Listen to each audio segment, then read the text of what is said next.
자, 역사서 파트 연결해서 들어가도록 하겠습니다. 우리 고려 역사서까지 봤어요. 다음에 이제 조선의 역사서 들어가도록 하겠습니다. 자, 조선 역사서 중에서 먼저 이제 조선 전기 있죠. 조선 전기 중에서 좀 초기에 가까운 역사서들, 관악이 주도하던 시기 있지 않습니까? 그 시기의 역사서들을 한번 살펴보도록 하겠습니다. 조선 초기 이제 역사서들의 성격을 보시면 기본적으로 이제 자주성이 강한 모습들이 등장하게 돼요. 왜? 관악파가 주도하던 시기였으니까. 그 다음에 이제 관악파임에도 불구하고 얘도 성리학자죠. 그래서 이제 성리학적 사관 자연스럽게 등장하는 거고, 그 다음에 이제 조선 전기 역사서의 가장 뚜렷한 특징 중에 하나가 또 요거예요. 조선 건국의 정당화. 조선이라는 나라는 어떻게 보면 부도덕하게 역사혁명을 통해서 전 왕조로 갔다가 전 왕조를 뒤집고 새로운 왕을 갖다 세웠던 거예요. 그래서 이제 그에 대한 변명으로서 조선 건국을 갖다 정당화하는 작업들이 조선 전기 역사서들에서 이루어지는 겁니다. 자, 이런 내용과 관련된 6권의 역사책이 조선에 있지 않습니까? 등장하게 되는데 걔들이 이제 일명 고고고 동삼동이에요. 고고고. 고 해서 고려 역사를 정리하는 3권의 역사서가 있죠. 그 다음에 이제 동, 삼, 동 해가지고 이제 동3이 있지 않습니까? 얘가 이제 고려 이전의 역사서를 갖다 정리하는 흐름이에요. 그러니까 조선 초기 역사서는 크게 이제 2가지 흐름을 가지고 있어요. 하나는 전시대 이제 고려 역사를 정리하는 흐름, 그리고 이제 고려 이전의 우리 역사의 뿌리를 찾는 흐름. 이 2개가 있지 않습니까? 마지막 동에서 만나게 되는 겁니다. 그래서 이제 일명 고고고 동삼동. 우리 동삼동 언제 공부했어요? 그러니까 신석기 유적지입니다. 그 신석기 유적지 이제 같이 가자는 거예요. 고고고 동삼동 해가지고. 자, 여기서 이제 주요 역사서들 우리 이제 한번 살펴보도록 하겠습니다. 첫 번째 이제 고려국사 정도전이 있었다. 요 정도만 기억을 하세요. 지금 이제 현존하지가 않거든요. 그래가지고 요거 이제 그냥 고려 초기에 정도전에 쓴 고려국사라는 역사책이 있었다. 요 정도만 이 정도 보십시오. 그 다음에 이제 고려사는 있죠. 좀 나름대로 중요한 책이에요. 고고고 중에서 있지 않습니까? 가장 중요한 책이 이제 고려사라는 책이에요. 문종 때 쓰여진 책이고, 기존에 이제 정도전의 고려국사를 갖다 계승한다고 평가받고 있어요. 그 다음에 이제 이 고려국사는 기전체라서 또 중요해요. 조선의 가장 대표적인 기전체 역사서, 그게 이제 고려사입니다. 근데 지금 보세요. 왕의 얘기를 갖다 어디다 싣고 있어요? 세가에다 싣고 있어요. 본기가 아니라 세가에 싣고 있어요. 왜? 조선에 있지 않습니까? 명이랑 사대 관계를 갖다 맺고 있어요. 감히 우리 왕들의 얘기를 갖다 본기에다, 황제의 얘기에다 실을 수가 없었던 거예요. 그래 이제 세가에다 왕의 얘기를 갖다 실었다. 그 다음에 이제 고려사, 문종 때 고려사 왕실 중심, 문종 때 쓰여진 고려사는 아직까지 이제 문종이 힘이 있을 때 쓰여졌어요. 그래가지고 이제 문종을 중심으로 해서 왕실 중심으로 역사를 갖다 서술하는 모습이 등장하게 되는 겁니다. 그리고 이 고려사에 보면 조선의 건국을 갖다 정당화하는 작업들을 갖다 적극적으로 펼치고 있는데, 그 내용이 바로 요 내용이에요. 고려의 우왕과 창왕이 있지 않습니까? 우왕과 창왕을 갖다 신시로 몰아버리는 거예요. 신도내 우선, 신우신창. 자, 이렇게 해버리면 있지 않습니까? 고려는 이미 공양왕 이후로 끝장이 나 있었던 거예요. 정통성이 끝장나 있었던 거예요. 이 끝장나 있던 고려를 갖다가 어떻게 보면 바로 세운 게 조선이라는 겁니다. 이런 식으로 이제 우왕과 창왕을 갖다 신시로 만들어버리면서 조선 건국의 역사적 정당성을 갖다 부여하려는 작업을 갖다 했던 게 바로 이제 고려사라는 역사서예요. 그 다음에 이제 고려사는 있지 않습니까? 자, 우리 왕의 얘기를 세가에 실었죠. 그렇다고 해서 무조건 사대적이라고 보기 어려워요. 왜? 조선 초를 주도했던 세력들은 관악파들이에요. 그래서 이제 이 관악파들의 역사적 자주성이 또 이런 측면에서 등장하는 거예요. 우리 전대의 왕들을 갖다 조와 종으로 표현했어요. 원래 조와 종으로 왕들을 갖다 표현하는 것은 황제들을 이렇게 표현하는 겁니다. 이게 애매하게 이제 섞여 있는 거죠. 명가의 공식적 사대 관계를 갖다 인정하다 보니까 우리 왕들의 얘기를 세가에다 실었는데, 대신 왕들의 이름은 있지 않습니까? 황제들에게나 붙이는 조와 종으로 갖다 써가지고 이제 붙였던 거죠. 다음에 이제 고려사 전료는 있죠. 고려사를 보완하기 위한 책이라고 보시면 돼요. 근데 이제 이 고려사 전류의 주도권을 갖다 잡았던 세력은 누구냐면 김종서 등 재상 세력이에요. 그래서 이제 김종서 같은 재상들이 있지 않습니까? 고려사의 부족한 부분들을 갖다가, 자, 고려사는 기전체예요. 기전체에 표현하기 어려운 내용들을 갖다 보완한다는 명목으로 고려사 전료를 갖다 쓰게 되는데, 그래서 이제 당연히 이제 마디절자 편년체로 쓰게 됩니다. 근데 이제 이 책의 내용상 특징이 뭐냐면 김종서 등 재상이 주도권을 잡으면서 신하 중심의 역사 소설을 갖다 하게 된다는 거예요. 재상 역할을 갖다 강조하면서. 고려사가 이제 왕 중심으로 쓰여졌다면 고려사 전료는 이제 신하 중심으로 쓰여졌다. 2개가 어떻게 보면 이제 하나의 세트라고 볼 수 있는 거죠.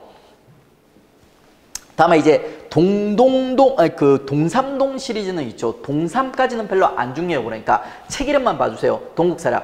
고려 이전에 우리 역사의 뿌리를 찾는 책이었다. 그 다음에 삼국사전류 역시 우리 고려 이전에 우리 역사의 뿌리를 찾는 책이었다. 그 다음에 정말 중요한 A급 사서가 이제 등장합니다. 자, 고려사라든지 고려사 전료가 기껏해 한 B급밖에 안 돼요. 그러니까. 근데 이 동국통감은 A급입니다. A급. 정말 자주 나와요. 조선 전기 역사서도 주로 시험 문제가 출제되면 정답은 거의 예에서 이제 결정되게 됩니다. 자, 동국통감은 있죠. 성종 때 서거정 등이 우리 동동동 시리즈 공부했어요. 그 동동동 중에 역사서의 끝판왕이 동국통감입니다. 서거정 얘는 이제 심심하면 나오죠. 성종 때. 그 다음에 이제 통자 들어가니까 편년체.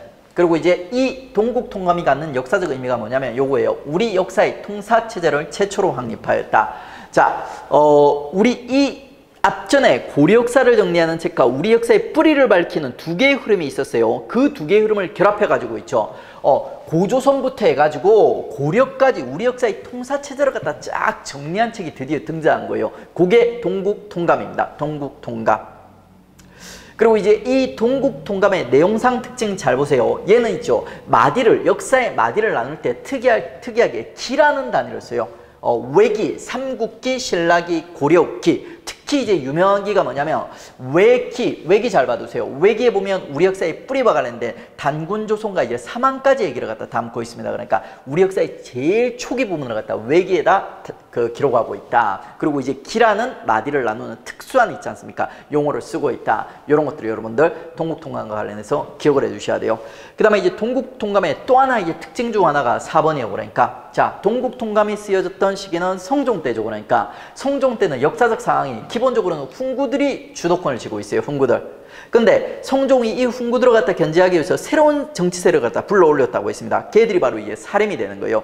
그래서 이 동국통감이라는 역사책 안에 보면 있죠. 훈구와 사림의 역사의식이 공존하는 모습을 갖다 볼 수 있습니다. 훈구가 기본적으로 동국통감을 갖다가 주도하는, 편찬을 갖다 주도하는 모습 보여주고, 훈구가 이 동국통감의 역사책을 쓰면 있지 않습니까? 사림들이 사론, 평가라고 있죠. 비평이라고 있죠. 요 사론을 써가지고 자기들의 어떤 역사의식을 갖다 표현하는 모습을 볼 수 있어요. 그게 동국통감 내 있지 않습니까? 성종 때 훈구와 사림이 이제 공존하던 모습이 정치적인 상황이 또 반영이 돼 있다는 거예요. 그리고 이 동국통감이 이제 중국의 이제 자치통감이라는 책의 편제를 갖다가 참고해서 쓰여졌다는 거 봐주시고요. 워낙 중요한 책입니다.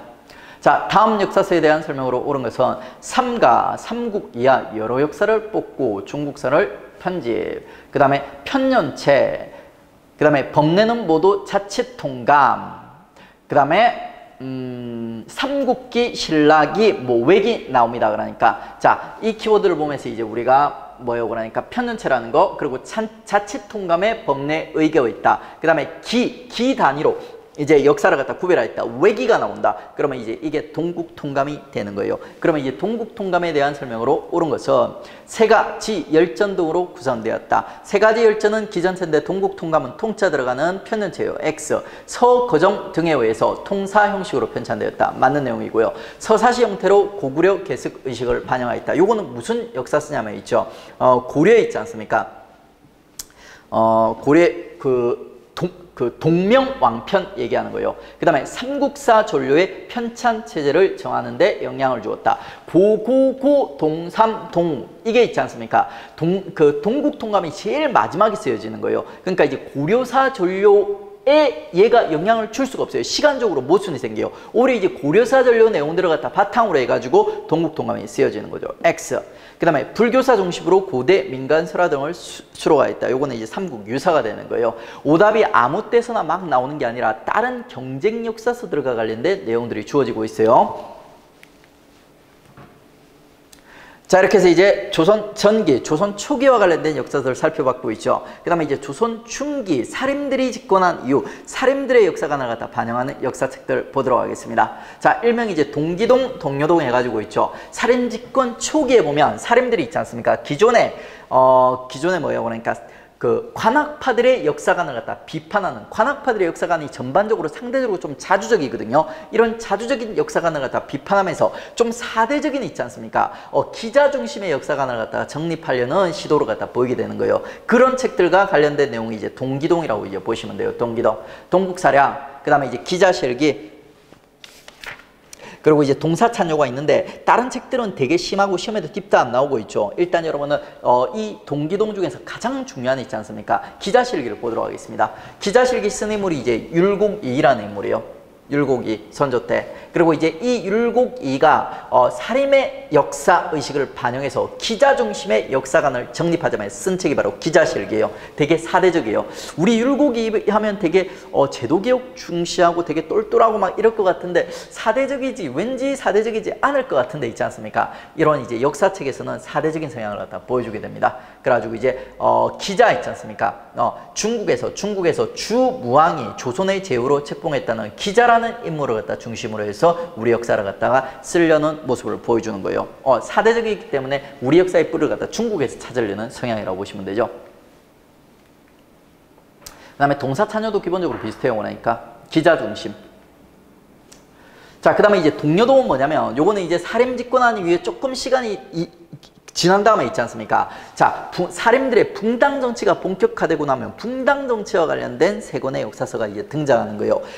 동사, 여사제강, 그리고 이제 동국통감제강이라는 역사서들이 등장해요. 그러니까 동사는 난이도가 높고요. 제끼고, 그 다음에 이제 여사제강이랑 있죠. 동국통감제강도 가볍게, 요게 이제 특정 붕당의 입장을 갖다 반영하는 책인데, 우리 일단 가볍게 암기하는 팁만 하나 알려드리고 그냥 넘어가겠습니다. 자, 제강자 들어가는 책들이 실제로는 있죠. 강목체라서 제강자가 들어가요. 그런데, 역사적 우연인데 제강이 들어가는 책들이 전부 특정 붕당의 입장을 갖다 반영하는 책이에요. 여사 제강은 시읒자 들어가서 서인이랑 관련돼 있고, 그 다음에 이 동국통감대강은 동인 계열의 남인과 관련된 역사서가 이제 동국통감제강이에요. 그러니까 이런 식으로 이제 붕당 정치와 관련된 책이 이제 동여동 해가지고 동기동 다음에 나오게 된다. 이렇게 보시면 돼요. 근데 이 책들이 좀 사대적이고 조금 우리 후손된 자주적인 역사관에 입각해서 해석을 했을 때는 좀 재수없는 책들이 많아가지고 그렇게 중요한 A급 책들이라 보기 어렵습니다. 나중에 이제 정통론 쪽에서는 살짝 다루게 되는데 일단은 이제 이런 책들이 있다. 기본 과정에서는 그 정도만 보십시오. 이름만 좀 익숙해지는 정도까지 공부를 해주십시오. 그래야지 나중에 이제 심화 가서 편하게 따라오실 수 있습니다. 그 다음에 이제 조선 후기 가면 또 되게 중요한 역사들이 등장하게 돼요. 조선 후기. 조선 후기는 6권의 책들이 등장하는데 얘들 전부 다 있지 않습니까? 적어도 이제 B급 이상 책들이에요. 자, 성리학이 조선 후기에 이제 보수화된다고 했지 않습니까? 그러면 이제 그에 대한 반발, 그 다음에 또 청을 통해 가지고 이제 서구의 학문적 연구 방법인 객관적 증거를 갖다 중시하는 고중학적 연구 방식이 도입되거든요. 그러면 이제 여기에 영향을 받아서 자주적이고 고중학적 성격을 가진 조선 후기 이제 역사서들이 이제 등장하고 발전하게 되는 겁니다. 영조, 종조, 순조 때 있죠. 각각 두 명의 인물들이 이제 등장해서 이제 활동하는 모습들이 이제 등장하게 될 거예요.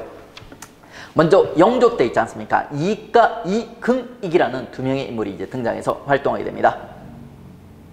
이익은 이미 우리 실학에서 이제 봤어요. 그러니까 이게 이제 실증적, 비판적인 역사관을 갖다 제시하였다. 이익은 기존에 있지 않습니까? 중국 중심, 왕조 중심, 도덕 중심의 역사관을 갖다 비판하면서 있지 않습니까? 새로운 역사관을 갖다 제시하게 되고 그러니까 어떤 방식으로 역사를 새롭게 해석해야 된다. 야, 우리 고중 중시하자. 고중을 중심으로 실증적인 역사관을 갖다 제시하고 있어요. 그 다음에 이제 요런 이제 기존의 기준들을 갖다 비판을 하면서 있지 않습니까? 새로운 역사를 갖다 판단하는 세계의 기준, 시읒을 갖다 제시하게 돼요. 시세, 행불행, 시비 중심으로 역사를 갖다 판단하자.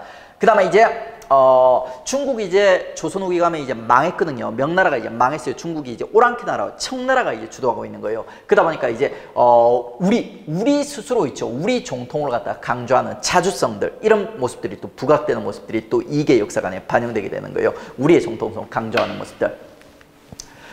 그 다음에 이제 이근익이라는 인물은 있지 않습니까? 아까 우리 기사본말체에서 봤던 연려실기술이라는 역사서를 갖다 서술하게 되는 거예요. 일단은 이 연려실기술은 기사본말체를 대표하는 책으로 유명하고 있죠. 그 다음에 또 사건들을 갖다가 특정 사건들을 중심으로 기록물들을 갖다 모으다 보니까 있죠. 이 책을 갖다 백과사전식이라고 평가하는 사람들도 있습니다. 근데 이제 기본적으로는 이근익의 역사책은 기사본말체예요. 그리고 이제 이 연려실기술의 두 번째 특징, 첫 번째가 기사본말체가 특징이라면 두 번째는 조선의 역사와 문화를 갖다 소설했다는 특징을 가지고 있어요. 보통은 그 시대 때 그 시대의 역사를 갖다 기록하는 경우는 좀 드물어요. 왜? 왕조 시대이기 때문입니다. 후손 왕들이 있지 않습니까? 그러니까 자기 아빠, 할아버지에 대한 기록물을 보고 좀 비판적으로 서술하고 있다. 그러면 얘를 갖다 혼내줄 수도 있다는 거예요. 잘못하면 역모로 걸리거나 죽을 수도 있다는 거예요. 그래서 이제 조선 역사가들은 조선 역사를 갖다 어지간해서는 기록을 잘 잘 안 해요. 그러니까. 근데 보시면은 조선의 역사와 문화를 갖다가 이긍이라는 인물이 있죠. 열려실기술이라는 이름으로 기록을 했던 거예요. 그래 조금 특징 중에 하나입니다. 그 다음에 이제 실증적이고 객관적 서술. 자, 조선의 역사를 갖다 서술하다 보니까 있지 않습니까? 정말 조심해서 서술해야 되는 거예요. 자기 주관을 갖다 함부로 담았다가는 끝장날 수 있는 거예요. 그렇기 때문에 기사본말체를 쓰세요. 기사본말체가 특징이 뭐냐면 첫 번째는 사건 중심, 두 번째는 가장 객관적인 역사 서술 방식입니다. 그래서 이제 요 객관적인 역사 서술 방식으로 있죠. 조선의 역사를 갖다 서술했던 게 열려실기술 이긍익입니다. 자, 그러면 이제 영조 때 우리 둘 다 이름에 익자가 들어가죠. 그래서 익과 관련된 내용들 살펴봤고요. 그 다음에 이제 정조 때 있지 않습니까? 영조 때 익 살펴봤고, 그 다음에 이제 정조 때 동사강목과 발해고 살펴보도록 하겠습니다. 자, 먼저 이제 동사강목, 조선 후기 역사서 중에 가장 중요하고 시험에 자주 빈출되는 역사서가 동사강목이에요. 그러니까 자, 이 동사강목이 안정복이라는 있지 않습니까? 이게 제자요에서 쓰여지게 돼요. 이건 실제로 뚜렷한 역사서를 남긴 게 없어요. 그럼에도 불구하고 조선 후기 역사가들한테 새로운 역사의 방향성을 제시를 했던 거예요. 거기에 영향을 받은 사람 중 하나가 이제 이익이라는 인물이죠. 그러니까 그 스승의 가르침에 영향을 받아가지고 얘가 나중에 고증사학을 바탕으로 해서 이 역사서를 갖다 쓴 거예요. 고증사학의 토대를 갖다 마련하였다. 요게 이제 첫 번째 동사강목이 갖는 역사적 의미. 그 다음에 이제 두 번째는 있죠. 강목체죠. 강목체를 대표하는 책이요. 그 다음에 이제 이 동사강목의 가장 중요한 특징은 바로 3번이에요. 별표해 주세요. 삼한정통론 있지 않습니까? 조선 전기에도 정통론 논쟁이 있었어요. 우리의 뿌리를 갖다 어디서 찾을 것인가 하는 겁니다. 근데 조선 후기 가면 이 논쟁이 더 심화되게 돼요. 명나라가 멸망해버리지 않습니까? 그러면 우리가 있죠. 우리 스스로 소중화 사상하면서 우리가 세상의 중심이다. 우리 스스로 우리의 이제 정통성에 되게 관심을 많이 가지고 이 정통성을 정립하기 위한 노력들을 갖다 많이 하게 되는 거예요. 그 결실을 갖다가 이제 이 동사강목이 맺게 되는 겁니다. 삼한정통론이라는 이름으로. 그러니까 우리 정통론 논쟁을 갖다 딱 한번 정리를 갖다 해버리는 거예요. 그게 동사강목이에요. 자, 단군, 기자, 그 다음에 뭐 삼한, 그 다음에 삼국에는 정통이 없어. 삼국 어떤 나라 중 하나도. 그 다음에 이제 통일, 신라, 그 다음에 이제 고려 하면서 이제 우리 기존에 있었던 우리 역사 중에 있죠. 우리 정통성에 이제 뿌리가 되는 나라들의 역사를 갖다 쭉 이제 정리해 놓은 거예요. 나중에 이제 우리가 이 정통론 논쟁을 갖다 심화 때 가면 본격적으로 배울 건데, 일단은 포인트가 뭐가 되는지만 제가 체크를 해 드릴게요. 여기 가로를 해주세요. 여기. 자, 단군, 기자, 그 다음에 이제 위만이 있어요. 그러니까 3조선 중 누구로 갖다가 정통, 우리의 역사적 정통으로 인정할 것인가. 여기서는 위만이 빠져버린 거예요. 원래 논쟁이 있었어요. 논쟁이 있었는데 요 동사강목에서는 위만을 갖다 빼버린 상태에서 정립을 시킨 거예요. 그 다음에 또 두 번째 포커스가 뭐냐면 삼국 중에서 누가 정통론을 가질 것인가 하는 게 두 번째 포커스예요. 근데 이제 동사강목에서는 신라가 아니라 있지 않습니까? 삼국 어떤 나라도 정통성을 가지 못한다. 삼국 균등, 삼국 무통이라는 있지 않습니까? 결론을 갖다 내리게 되는 거예요. 우리 다른 정통론 논의를 갖다 정의하게 되면 이 동사강목으로 기준으로 해서 다른 주장들은 동사강목이랑 뭐가 다른가 하면서 이제 비교해서 정리를 갖다 하게 됩니다. 이 정도까지만 정리합니다. 자, 그 다음에 이제 이 안정복의 그 밖의 주요 저서 중에 우리 일단 천황문답 한번 보세요. 요거는 이제 우리 어디서 봤냐면은 천주교의 역사에서 천주교 비판, 최초의 천주교 비판 서적으로서 우리가 공부한 적이 있습니다. 그 책을 갖다 안정복이라는 인물이 썼던 거죠. 다음에 이제 정조 때 이제 발해고 보도록 하겠습니다. 유득공이라는 규장각 사금서관 중 하나가 쓴 책이에요. 그러니까 이 책은 왜 중요하냐면 있죠. 발해의 역사를 갖다 우리 역사로 본격적으로 편입한 책이에요. 남북국 시대라는 단어를 갖다 처음 사용했습니다. 이 정도까지만 봐주세요. 자, 그 다음에 이제 순조 때 두 권의 역사서 들어가겠습니다. 세도정치 때 두 권의 역사서죠. 자, 첫 번째 이제 해동 역사는 있지 않습니까? 한치훈이라는 인물이 썼고요 있죠. 얘도 기전체예요. 근데 조금 특이한 게 우리 왕의 여기를 갖다가 자, 봉기도 아니고 그 다음에 세가도 아니에요. 이거 오타 아니에요. 세기가 맞습니다. 세기라는 좀 특이한 데다 우리 왕의 역사를 갖다 실어놨어요. 그 다음에 이 해동 역사의 가장 중요한 특징은 바로 3번이 됩니다. 자, 해동 역사가 갖는 역사적 의미가 뭐냐면 이 책을 쓸 때 있지 않습니까? 우리의 역사를 갖다 썼는데 우리의 역사를 갖다 쓸 때 단순히 우리 역사책들만 참고를 한 게 아니라 했죠. 중국이라든지 일본의 역사서들을 갖다 참고로 갖다 했던 거예요. 그렇기 때문에 이제 우리 민족사 인식의 폭을 갖다 확대했다 하면서 평가받는 책이 해동 역사가 되는 겁니다. 그 다음에 이제 이 역사서들이 어느 시대를 소설했나 나름대로 중요한데 이거 좀 구별하기 쉬운 게 해동이라든지 동국이라든지 뭐 이런 글자가 들어가지 않습니까? 그러면 보통 이제 우리 역사의 뿌리를 갖다 밝히고자 하는 책이에요. 그래서 이제 고조선부터 서술이 되고 있죠. 보통 그 이전 시대, 조선 이전 시대까지 서술되는 게 원칙입니다. 그러니까 이제 해동, 동국, 뭐 이런 단어들이 이제 들어가게 되면 혹은 동 이런 단어들이 들어가면 여러분 기본적으로 우리 역사 뿌리부터 그 이전 시대까지 서술했구나 이렇게 원칙을 세워놓고 예외가 되는 것들을 암기가 됩니다. 그러니까 그 다음에 이제 해동 역사에서 발해를 우리 역사로 서술하였다 뭐 이런 특징들도 있습니다. 그 다음에 이제 마지막 있죠. 조선 후기에 6대 역사서 중 마지막이 이제 동사라는 있죠. 이종의 동사라는 역사책이 있어요. 이 책도 이제 기전체예요. 그러니까. 그리고 이 책은 되게 특이한 게 우리 역사를 갖다 이제 봉기에 실어놨어요. 우리 역사의 이제 뿌리, 단군조선, 삼조선 있지 않습니까? 삼조선, 고조선, 그 기자조선, 위만조선을 갖다가 봉기에다 싣고 있어요. 그 다음에 또 특이하게 얘는 또 세가도 있어요. 세가. 세가와 봉기를 갖다 유일하게 동시에 가지고 있는 책이 요 책이에요. 그러니까 동사라는 책. 아직까지는 출제 빈도가 좀 낮지만 있죠. 앞으로 이제 좀 계속 중요해질 확률이 높은 책이에요. 왜냐하면 되게 자주성이 강하고 기전체라는 이런 특징도 있기 때문입니다. 얘가 자주성이 강하다고 평가받는 이유는 봉기가 있다는 측면도 있고 그 다음에 자주성이 강한 역사가들 이런 사람들이 북방 역사를 갖다 중시해요. 고조선에서 이제 부여, 고구려, 발해로 연결되는 있지 않습니까? 북방의 역사, 우리 민족과 관련된 북방의 역사를 갖다 중시했던 책입니다. 이렇게 이제 북방의 역사를 중시하면서 이제 만주 수복을 갖다 주장했던 책, 그게 이제 동사가 되는 겁니다. 자, 이렇게 해서 이제 조선 후기까지 있지 않습니까? 주요 역사서들 다 살펴봤습니다. OX 문제 하나 풀고 다음으로 넘어가죠. 조선 후기 발해고와 동사는 편협한 반도적 역사관을 극복하는 데 기여하였다. 발해고는 있죠. 북방 발해에 관심이 있어요. 동사도 북방의 역사에 관심이 많다고 했죠. 자, 이게 뭘 말하냐면 그 우리 역사를 갖다 한반도 내에 국한시키려고 하지 않는다는 거예요. 그렇기 때문에 협소한 반도적 사관을 극복하는 데 기여하였다. 이렇게 평가를 받는 겁니다. 문제 풀어보겠습니다. 다음과 같은 특징을 가진 조선 후기 역사서는 단군으로부터 고려에 이르기까지 우리 역사를 치밀한 고증에 입각하여, 자, 단군부터 고증에 이르기까지 우리 역사 고증에 입각하여 역근 통사, 그 다음에 만을 중시하고 삼국을 무통으로 보는 입장에서 우리 역사를 체계화했다. 자, 우리 역사를 갖다가 체계화, 조선 후기, 그 다음에 고증에 입각해서 쓰여진 책, 이게 바로 이제 뭐냐, 안정북의 동사강목이에요. 스승의 가르침을 따라서 이제 고증을 바탕으로, 그 다음에 이제 사만정통론을 갖다가 그 사만정통론을 정립하였다고 했죠. 요 부분이 이제 사만정통론을 갖다 풀어놓은 거예요. 되게 이제 아주 중요한 책이니까 사료, 이제 요 사료도 어떻게 보면 이제 숙지 사료라고 볼 수 있죠. 일정 수준 이상이 되면 보이긴 보이는데 초보자들은 보면 잘 안 보입니다. 자, 다음 역사서가 편찬된 시기의 상황에 대한 설명으로 옳은 것은 부여씨가 망하고 고씨 쭉쭉 다 망하네요. 그러니까 그 다음에 보시면 대씨가 북방을 차지하고 발해라였고 남북국시대라는 단어를 갖다 처음으로 쓴 역사서 발해고 얘기하는 거죠. 발해고 같은 경우는 우리 익동발해동 해가지고 이제 정조 때 쓰여진 거죠. 정조 혹은 이제 조선 후기 정도로 생각을 하면서 선지 접근하면 될 것 같습니다.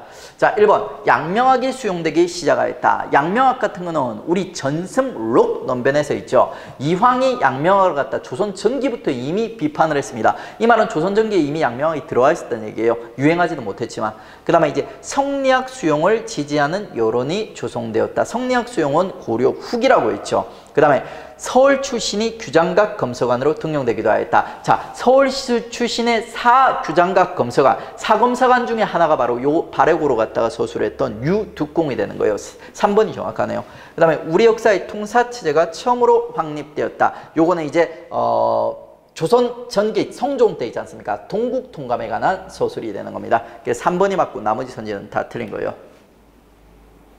그다음에 정통론원인데 이거는 일부러 이렇게 흐리게 대충 해놓은 거예요. 그러니까 여러분 교재 정리되어 있고 이건 지금 안 다룰 겁니다.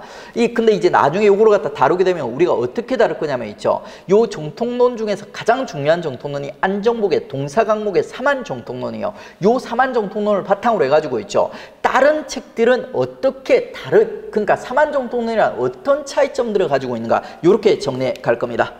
되게 심한 내용이에요. 그 다음에 이제 기전체 역사서들을 정리하는 것도 지금 안 할 겁니다. 이것도 심화로 미룹니다. 그러니까 나중 가면 있지 않습니까?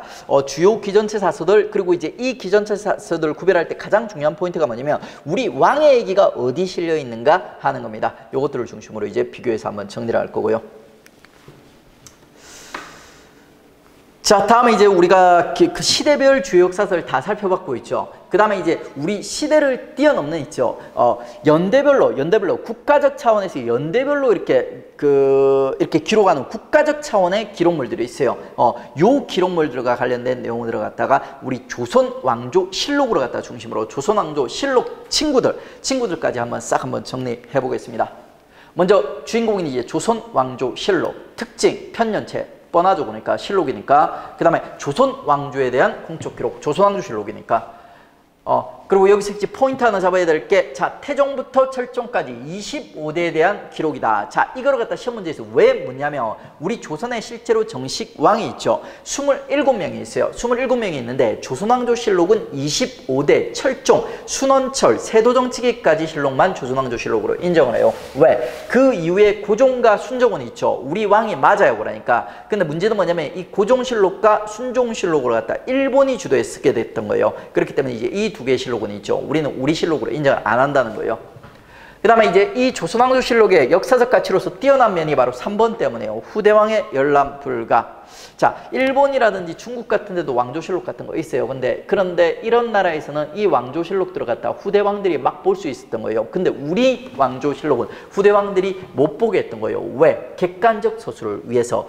만약에 신하들이 있지 않습니까? 전대왕 들어갔다 욕해놨어. 그러면 후대왕들이 후손되는 입장에서 이 신하 들어갔다 박살낼 수가 있다는 거예요. 그래서 신하들이 있지 않습니까? 전대왕들에 대한 기록을 갖다 객관적으로 할 수 없다는 겁니다. 그래서 후대왕들이 열람을 갖다 불가로 했던 원칙이 있죠. 그게 이제 조선왕조실록에는 적용이 되었던 거예요. 철저하게 지켜졌다고 합니다. 그 다음에 이제 이런 가치들을 갖다 인정받아가지고 있죠. 유네스코 기록유산으로 등재된 게 조선왕조실록이 됩니다. 자, 다음에 이제 이 조선왕조실록이 이제 어떤 과정을 거쳐서 이제 편찬되는지 우리 한번 살펴보도록 하겠습니다. 조선왕조실록 있지 않습니까? 실록은 일단 크게 두 개의 소스를 가집니다. 첫 번째가 이제 시정기라는 공적인 기록물이고 두 번째가 이제 사초라는 있죠. 사관이 역사를 기록하는 역사관이 개인적으로 기록한 사초라는 기록물이에요. 요 두 개가 이제 소스가 돼가지고 왕이 죽지 않습니까? 그러면 이제 실록청이라는 게 설치돼가지고 실록이 이제 제작이 되는 겁니다. 차근차근 이제 우리 시정기부터 한번 살펴보도록 하겠습니다. 자, 시정기는 있죠. 각종 등록이 공적 기록물들을 얘기하는 거예요.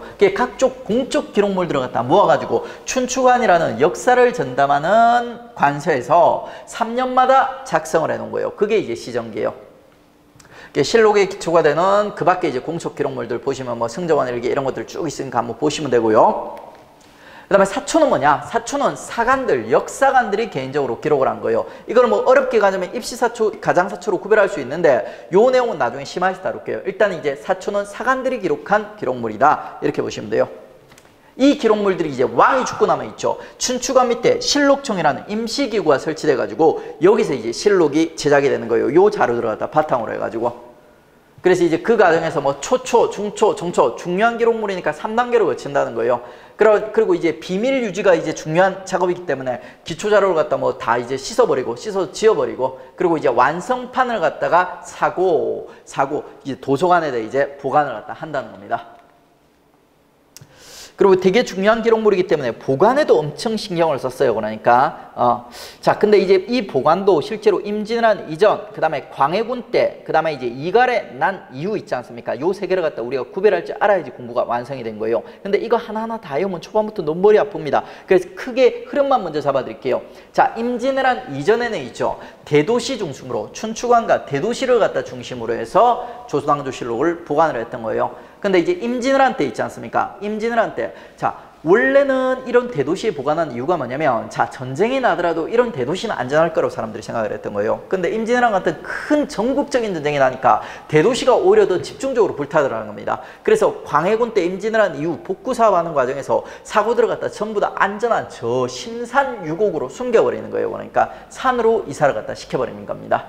그 다음에 이제 광해군을 갖다가 이갈이 이제 쫓아내거든요. 인조반정을 통해서. 그 다음에 이제 이 이갈이 그러니까 난을 갖다 한번 일으킨다고 했습니다. 그리고 이제 이 이갈의 난이 원인이 돼가지고 있죠. 정묘호란이 일어난다고 했어요. 북쪽에서 그러니까 여진족이 쳐들어오게 됩니다. 그리고 이갈의 난 이후에 있지 않습니까? 여진족이 쳐들어올 것 같은 느낌을 우리도 받는 거예요. 그래가지고 이제 우리가 있지 않습니까? 이 사고들을 갖다 안전한 곳으로 이제 옮기게 돼요. 만이산이 정족산, 노양산이 적산산으로 이제 이사를 가게 되는 겁니다. 이걸 갖다 지금 완벽하게 외울 필요 없어요. 일단 임진왜란 이전은 대도시 중심, 그리고 광해군 때 산을 중심으로 사고가 형성이 되고 있죠. 이갈의 난 이후에 자, 좀 더 안전한 산으로 이사하는 과정을 거쳤다. 이 정도로만 봐주십시오. 자, 이렇게 조선왕조실록과 관련된 내용들 우리 다 정리했고요. 그 다음에 이제 조선왕조실록과 비슷한 역사적 의미를 갖추는 이쪽 국가적 차원의 이제 기록물들 정리해 가도록 하겠습니다. 자, 승정원 일기는 뭐냐면 요거 일기 들어갔으니까 일단 편연체고 있죠. 승정원에 주서라는 열심히 쓰는 게 직업인 관리들이 있어요.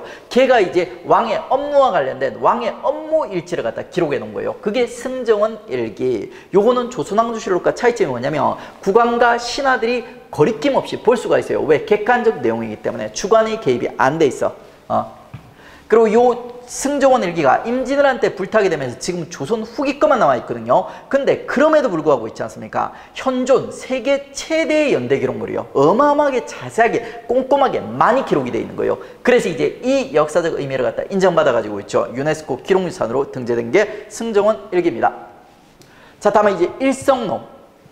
일성록은 우리가 언제 봤냐면 정조 때 봤어요. 정조가 왕세손 시절부터 아직 왕 되기 전부터 있지 않습니까? 영조 때부터 해가지고 일기를 쓰기 시작했는데 그 일기를 갖다 너무 꼼꼼하게 국정 전반에 대해서 잘 기록을 해놨더라는 거예요. 그래서 이제 이 정조 이후에 있지 않습니까? 이 일성록 일기 쓰는 게 전통이 돼버려요.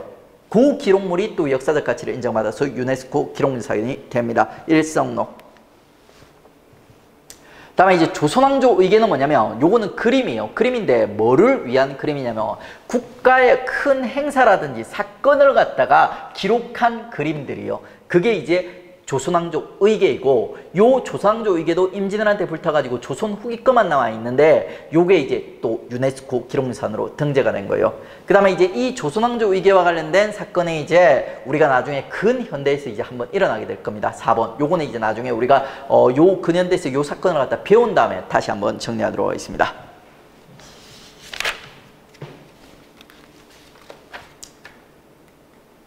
다음에 국조보감은 있죠. 요거는 조선왕조실록으로 갖다가 후대 왕들이 볼 수 있다고 했어요? 못 본다고 했어요? 못 봐요. 그러니까. 근데 왕들이 우리 아빠가 우리 할아버지가 뭘 했는지 너무 궁금하다는 애들이 등장해요. 세종도 그랬고 세조도 그랬어요. 그러니까 후대 왕들도 몇 명 그런 왕들이 있는 걸로 기억합니다.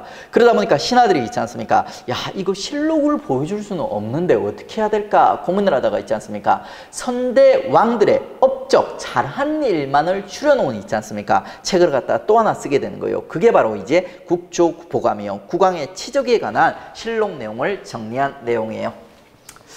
그리고 이제 요것과 관련해서 있죠. 요것만 여러분 암기하세요. 세종 때 시작했는데 완성이 못 됐어요. 처음 편찬하는 건 이제 세조 때 처음 편찬되었다. 그리고 그 이후에도 몇 번 편찬이 되는데 몰라도 돼요. 세조 때 편찬이 되었다. 요 정도만 이제 기억을 하시고 넘어가시면 됩니다. 자, 이렇게 하면 이제 우리 역사와 관련된 내용들이 이제 다 정리를 했습니다. 문제 풀고 있죠. 그 다음에 이제 우리 문화수 중에서도 이 기술사 파트로 넘어가도록 하겠습니다. 자, 조선시대 통치 기록에 대한 설명으로 옳지 않은 것은 승정원의 주서는 왕과 신하 간의 오고 간 문서와 국왕의 일가를 기록하여 승정원 일기를 작성하였다. 정확한 표현이에요. 승정원의 이제 주서. 승정원에는 도승지라고 해서 승정원, 지금의 이제 그 대통령 비서실장이에요. 도승지도 중요하지만 이제 주서도 같이 알아달라고 알아주셔야 됩니다. 그 다음에 2번, 조선 초기 왕실 관련 행사나 국가적 행사에 관한 기록물이나 장면을 모은 의궤를 만들었다. 조선 초기부터 만들었어요. 지금 남아있는 게 조선 후기 거 바뀐 겁니다. 다음에 이제 춘추관은 관청별 업무일지인 여러 관청의 등록을 모아 시정기를 정기적으로 편찬하였다. 3년마다 역대 국왕의 언흥을 본보기로 삼기 위해서 태종 때부터 국조보감을 편찬하였다. 국조보감이 처음 편찬된 것은 세조 때요. 세조 때. 틀렸습니다. 좀 문제가 좀 까다로운 문제네요. 지방지 7급 문제네요. 자, 이렇게 해서 이제 우리 역사와 관련된 내용들을 이제 다 살펴봤고 있죠. 그 역사 내용을 다 살펴보면서 드디어 이제 사상사 그리고 사상사에서 파생되는 파트까지 이제 다 살펴본 겁니다. 그 다음에 이제 우리 문화사 들어갈 거고, 문화사는 크게 있죠. 기술사와 예술사로 이루어져 있습니다. 우리 이 중에서 이제 기술사를 갖다 먼저 다루고 있죠. 그 다음에 이제 예술사로 연결해서 들어갈 겁니다. 자, 기술사 중에서 우리가 첫 번째 다룰 주제가 뭐냐면 인쇄술이에요. 인쇄술. 인쇄술을 갖다 우리 제일 먼저 다루는 이유는 뭐냐면 있죠. 인쇄술이 제일 중요하기 때문에요. 제일 중요하고 제일 자랑스러운 우리 문화유산이기 때문입니다. 자, 지금 인쇄술 하면 그렇게 이제 막 뛰어난 기술은 아니에요. 그러니까 선진 기술은 아니에요. 근데 전근대 인쇄술은 있지 않습니까? 이게 단순히 하나의 기술이라기보다는 그 나라의 그 지적 수준을 갖다 알려주는 척도가 되는 거예요. 근데 그 인쇄술 있지 않습니까? 그 인쇄술이 동방의 조그만 나라인 우리나라에서 세계 어떤 나라보다도 빠르게 발전을 했다는 겁니다. 세계에서 가장 오래된 목판 인쇄물 우리나라 거예요. 세계에서 가장 오래된 활판 인쇄물 우리나라 거예요. 그러니까 그 다음에 세계에서 가장 오래된 있지 않습니까? 현존하는 가장 오래된 대장경 또 우리나라 거예요. 인쇄술이 이제 어마어마하게 발전되어 있었던 겁니다. 그게 되게 자랑스러운 있죠. 우리 이제 문화유산의 인쇄술과 관련된 내용들을 우리가 한번 정리해 보겠습니다. 자, 인쇄술은 크게 이제 두 개의 기술이 있어요. 초기 기술인 목판 인쇄술. 목판 인쇄술은 뭐냐면 나무를 깎는 거예요. 그러니까 나무 중에 나무판이 있지 않습니까? 그 판을 인쇄가 될 글자 부분만 빼고 주변부를 갖다 깎아내는 거예요. 그리고 거기다 이제 먹을 발라가지고 그 위에 종이를 갖다 엎어가지고 있죠. 인쇄를 하는 초기 인쇄술이 이제 목판 인쇄술이에요. 그 다음에 활판 인쇄술은 뭐냐면 활판을 만들고 있죠. 그 활판에 글자를 갖다 하나씩 끼워 넣었다 뺐다는 인쇄술이 바로 이제 활판 인쇄술이에요. 초기에 발달했던 거는 목판 인쇄술입니다. 그래서 이제 우리 목판 인쇄술부터 해가지고 차근차근 한번 살펴보도록 하겠습니다. 자, 목판 인쇄술은 통일신라 때부터 발전하기 시작했어요. 통일신라 때 있죠. 무구정강 대다란이경이라는 현존 최고의 목판 인쇄물이 인쇄가 되었던 겁니다. 그리고 이제 이 인쇄물이 어디에 숨겨져 있었냐면 여러분 불국사 3층 석탑 공부했죠. 그 안에 보관되어 있었던 거예요. 그걸 우리가 있죠. 불국사 3층 석탑을 갖다 보수공사하는 과정에서 발견해냈던 겁니다. 이게 현존 최고의 이제 세계 최고의 목판 인쇄물 무구정강 대다란이경. 요게 이제 요 불국사 3층 석탑 안에 있었고, 그리고 요거를 갖다 우리가 보수공사하는 과정에서 발견해냈다. 그리고 이제 이런 이제 무구정강 대다란이경 같은 경우 신라 시대면 지금으로부터 거의 이제 1000년이 넘었거든요. 거의 1300년, 1400년 이 정도가 됐는데 그 시대 때 인쇄물이 지금 우리한테 이제 전해지고 있다는 거는 인쇄술도 뛰어났지만 뭐예요? 그러니까 이 당시에 제지술 자체가 상당히 뛰어났음을 갖다 반영하고 있는 거예요. 그래가지고 이제 고려와 신라 이제 제지술도 상당히 발전해 있었다 하는 거 이제 가볍게 살펴보시고요. 자, 그 다음에 이제 이렇게 통일신라 때 시작된 목판 인쇄술이 이제 고려로 연결돼서 이제 더 발전하게 되는 거예요. 그래서 이제 고려 때 가면 목판 인쇄술과 관련해서 3대 대장경이 등장하게 되는 겁니다. 대장경이라고 하면 기본적으로 이제 경율론 3장을 정리한 불교 교류의 결정체 이렇게 평가합니다. 자, 경은 있지 않습니까? 불교 경전을 얘기하는 거예요. 부처님의 말씀. 그 다음에 율은 있지 않습니까? 부처님의 제자들이 지켜야 될 규칙을 갖다 얘기하는 거예요. 그 다음에 노는, 자, 불교의 가르침의 가장 핵심이 되는 경과 율에 대한 주석, 가장 기본이 되는 주석을 갖다 논이라고 불러요. 그래서 경과 율, 론 3장에 있죠. 불교와 관련된 가장 기본적인 교리 지식이 되는 겁니다. 이 지식들을 갖다 담고 있는 책들을 갖다 우리는 대장경 이렇게 부르는 거예요. 그 대장경이 있지 않습니까? 고려시대 때 처음 만들어지는 거예요. 처음 만들어졌다고 해서 우린 뭐라고 부르냐면 초조, 처음 만든 대장경 이렇게 부르는 겁니다. 이 초조대장경이 언제 어떤 역사적 배경화에서 만들어지냐, 우리 기본 역사에서 제가 살짝 언급했어요. 거란의 2차 침입 직후에 고려 초에 고려가 있지 않습니까? 큰 나라들의 침입을 받은 적이 없었는데 갑자기 거란 침입을 받기 시작하거든요. 그러면 이제 현종이 있지 않습니까? 거란의 2차 침입 이후에 있지 않습니까? 자, 불력을 통해서 부처님의 힘을 통해 가지고 요 위기를 국난을 극복하기 위해서 초조대장경을 갖다 제작하게 되는 겁니다. 현종 때 2차 침입 직후에 시작된다면서 정치사에서 우리가 공부를 했습니다. 정치사 파트로 넘어가서 보시면 그 내용이 이제 들어가 있을 거예요. 그 다음에 이제 이렇게 만든 초조대장경이 언제 불타냐면 몽고 2차 침입 때, 역사적 우연인데 있죠. 2차 침입 때 만들어주고 2차 침입 때 불타게 됩니다. 거란의 2차 침입 때 만들어주고 몽골 2차 침입에 의해 가지고 불타게 되는 거예요.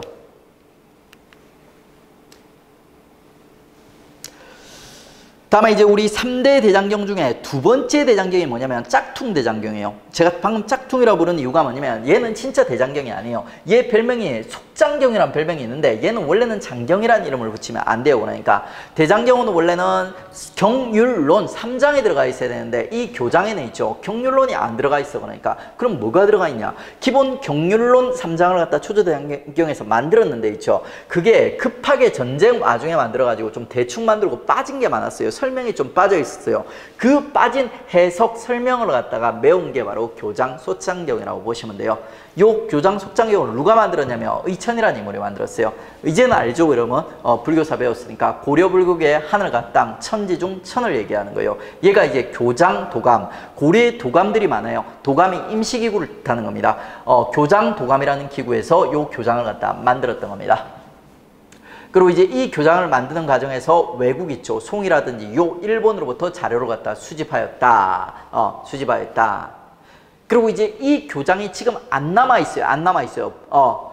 초조대장경 불탔던 몽고 침입 때 얘도 같이 불타버렸어요. 근데 이 교장을 만드는 과정에서 제작된 문서가 지금 일본 남아있어요. 일본에 이게 보관되어 있었던 거예요.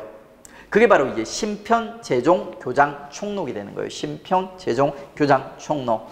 이게 뭐냐면 교장을 만드는 과정에서 참고했던 책들 있지 않습니까? 불서들 목록을 갖다 4천여 권을 갖다 기록을 해놓은 거예요. 그 다음에 이제 우리 대장경 지금 현존하는 있지 않습니까? 세계 최고의 대장경이자 우리가 지금 가지고 있는 대장경이 바로 요 제조대장경 다시 만들었다. 그리고 이제 8만장이라 해서 8만 대장경 혹은 고려시대 때 만들어졌다고 해서 고려대장경이라고 부르는 대장경이에요. 자, 최후 때 있지 않습니까? 고종, 왕으로 치면 고종 때요. 몽고의 침략을 갖다 피하기 위해서 강화도에 짱 박히게 되는데 이 강화도에서 할 일이 없으니까 심심하니까 인쇄소를 갖다 많이 발전시켰다고 했습니다. 그 과정에서 이 제조대장경이 대장도감이라는 기구에서 등장하게 되는 거예요. 그러니까. 그리고 이제 이렇게 만들어진 대장도감이 있죠. 지금 현재 합천해인사의 장경판전이라는 건물에 보관되어 있다. 이 장경판전이라는 건물도 엄청 유명한 건물이에요. 그러니까 요것도 유네스코 문화유산이에요. 요 유네스코 문화유산 안에 있죠. 제조대장경이라는 현존 최고의 대장경, 세계 기록유산, 유네스코 기록유산이 또 보장되어 있는 거예요. 여러분들이 이제 나중에 합천해인사 가보시면 거기서 이제 유네스코 유산을 갖다 2개나 볼 수가 있는 겁니다. 자, 이렇게 제조대장경까지 해가지고 있죠. 3대 대장경, 우리 이제 고려의 활판 인쇄술이 그걸 정점을 찍는 모습으로 갖다 이제 확인을 갖다 해 보셨습니다. 자, 그러면 이제 목판 인쇄술과 관련된 기록은 이게 다예요. 그러니까 목판 인쇄술은 더 발달된 그 흔적이라든지 뭐 이런 게 없어요. 그러니까 끝. 그 다음에 이제 활판 인쇄술로 이제 넘어가는 겁니다. 활판 인쇄술은 목판 인쇄술과 차이점이 뭐냐면 있죠. 목판 인쇄술은 한번 내용을 갖다 딱 찍어 놓으면, 만들어 놓으면 내용을 변경할 수가 없어요. 그러니까 이거는 있지 않습니까? 대량 생산을 위해서, 대량 생산만을 위한 있지 않습니까? 인쇄술이 목판 인쇄술이요. 근데 이제 활판 인쇄술은 하나의 활판을 만들고 그 활판에 글자를 빼었다 꼈다 하면서 있지 않습니까? 내용을 바꿀 수 있게 만든 발전시킨 인쇄술이에요. 그러다 보니까 아무래도 이제 대량 생산뿐만 아니라 소량 생산도 할 수 있다는 강점을 갖다 이제 가지게 되는 거죠. 그 활판 인쇄술이 이제 고려 때부터 이제 발전하기 시작하는 거예요.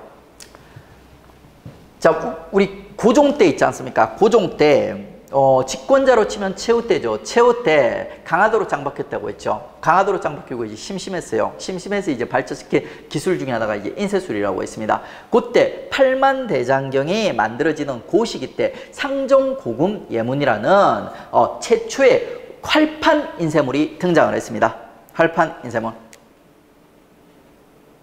근데 이거는 상종고급예물은 지금 남아있지가 않아요. 전해지지가 않아요. 기록상으로만 남아있습니다. 기록상으로만. 자, 강화도에 짱 박혀서 그 초기에 상종고급예물을 활판으로, 활자로 인쇄하였다 하는 기록이 있어요. 그러니까 이게 남아있다면 엄청난 역사적 가치를 가지고 정말 빈출될 건데 얘가 남아있지 않아요.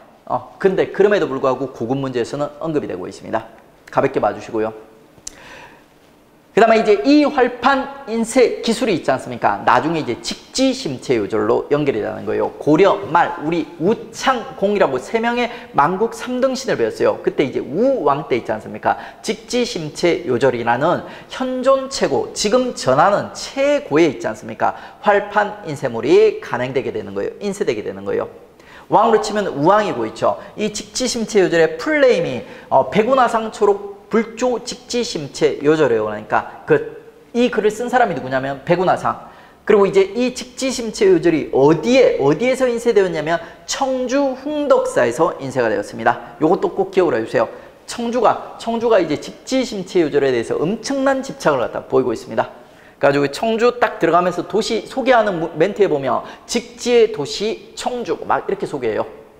그리고 직지심체 요절의 라이벌이 최근에 한번 등장했었거든요. 중도가자라고 해서 직지심체 요절보다 오래된 있지 않습니까? 활판 인쇄물이 등장을 했어요. 그러니까 그래가지고 이제 직지심체 요절이 현존 세계 최고의 활판 인쇄물이란 타이틀을 갖다 뺏길 위기에 한번 처했었거든요.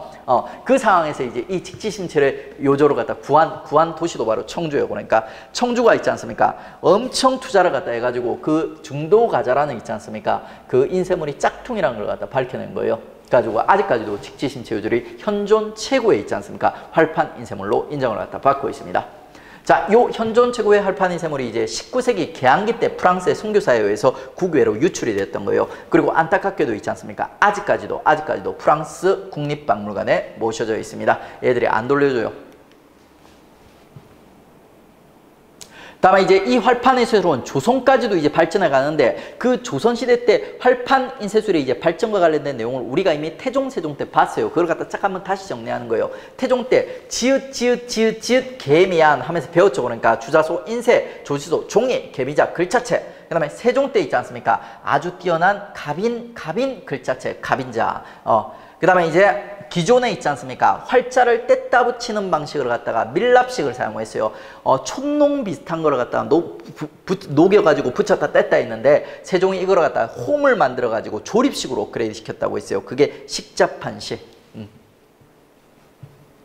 자, 요까지가 우리 인쇄술과 관련된 얘기 다입니다. 그러니까 관련된 문제 하나 풀고 쉬도록 하겠습니다.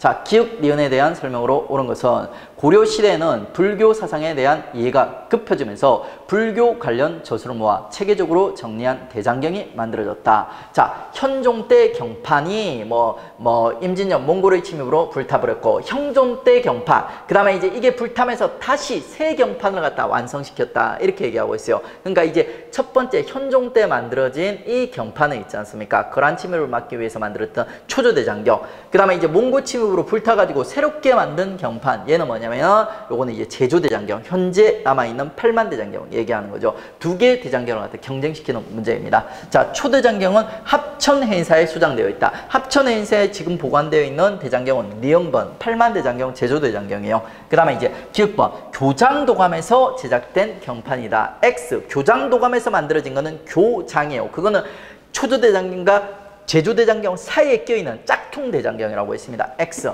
그 다음에 유네스코 세계 기록유산으로 등재되어 있다. 8만 대장경이 현재 전하고 있고 요게 유네스코 기록유산으로 등재되어 있다고 했어요. 맞습니다. 그 다음에 불교 경전 추석서를 수집하여 가능한 속장경이다. 요거는 이제 사이에 끼있는 얘 둘이 사이에 있는 교장, 속장경 얘기하는 거죠. 그래서 결국 3대 대장경을 갖다 눈에 구별할 줄 아는가 하면서 구성된 문제입니다.